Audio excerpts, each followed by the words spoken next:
It's so good. But this series shows two very different sides of the country. And at one point, you found yourself in quite a dangerous situation, didn't you? Yes, I mean, all the way through the journey, we were aware of the government keeping an eye on us, and it was slightly difficult. We got through most of it, and then we ended up in Hugo Chavez, who was the great socialist leader of the country. We ended up in his birthplace, and we were about to start filming, and someone came along and said, no, you mustn't film. And then we got someone else, and then the Home Guard came along, and eventually along comes about 8 guys in full paramilitary uniform, you know, with flak jackets and M16 assault rifles. Wow. And demanded that we open all our bags and show our luggage, and they photographed it all, including, you know, your sort of undies and all that sort of stuff. Oh, is that colour? Anyway, we were kept all day in suspense. We didn't know what was going to do, and eventually we said, well, we haven't eaten for 7 hours. They said, all right, well, you can go to this cafe. So we went to the cafe and we were eating, and one of the guys in the paramilitary uniform had found out, he found out my name and that I was a comedian. So he Googled PALIN, and he got this extraordinary clip of myself and John Cleese talking to the Bishop of Southwark and Malcolm Muggeridge about the life of Brian. It's in 1979, and it was a very disputatious confrontation. I got quite cross, and they all looked at me and said, he's not very funny. So I said, well, look up Monty Python. And they looked up Monty Python and they found the fish-slapping dance, which is essentially very, very silly indeed. And then they realised I was no threat to the Venezuelan state at all. At all. The threat possibly to fish, but that was all. So you didn't need to be in You Got Mail, you were in that, and it saved you from the Venezuelan forces. Yeah, but that's right, yeah. Well, it must have been very scary, but the show obviously shows some incredible parts of the country as well, doesn't it?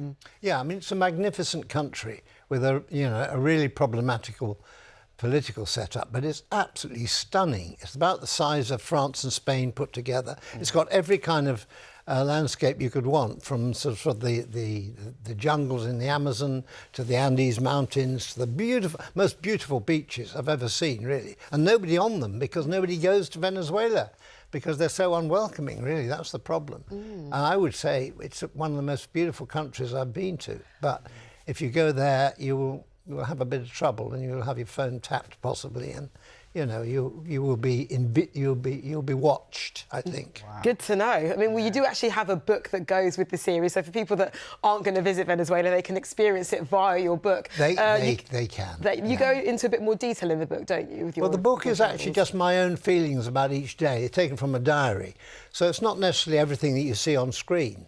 You know, what the camera will photograph or whatever is different from what I'm feeling and what I've seen that day. So that makes, I think you've got to make the book a bit different. But it's just my sort of desire. I love travelling, and I always want to make the places I go to as sort of tempting and seductive as possible. But it was tough there. I mean, it really was. We'll talk about tempting and seductive. Ooh. The beautiful waterfall. I mean, you showed us a really incredible part of the country. Yeah. I mean, I did things which I wouldn't have done when I was 18 years old, and I'm 81. And I'm doing all this stuff. You know, there's no handrails down behind these massive waterfalls. There's no health and safety saying, you know, Michael, don't do this. It is very stupid. Yeah. But it was so exhilarating. Honestly, I felt like I did feel like a sort of 10-year-old again. I'd achieved something that I thought I could never do, which was walk in almost bare feet behind a waterfall and go to the bottom of the tallest waterfall in the world. Just things, I'm so lucky to do that sort of thing at my age. Yeah, well, both Clara and I are so very jealous. envious. Me too. And Lily. You can all come next time. Oh, please. We'll Don't threaten us with a good time, because we'll be there. This is what I wanted to ask, because you've crossed Venezuela off the list. Where's next?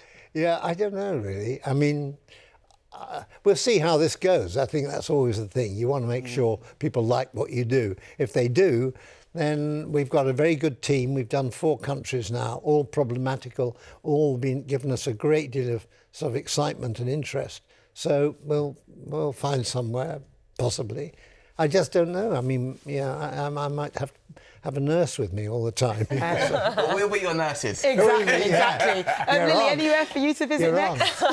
Yeah. Oh, I love travelling. I've never been to Colombia. I really want to go to South America more.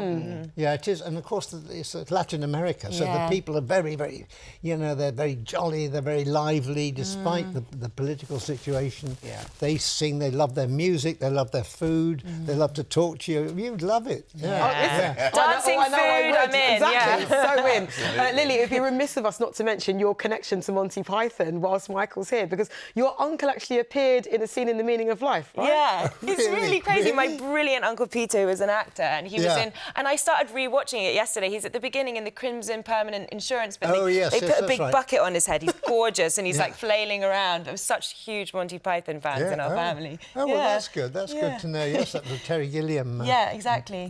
bit piece they did there. Yeah, very good. You see, isn't this that sofa was meant wild? to be. We love it. The glory of the One Show. That's good. Did you enjoy it? Oh, loved Good. it, loved it. I texted him, I said, I was going to be on with Michael on the One Show. I love that we can make this happen. It's so good.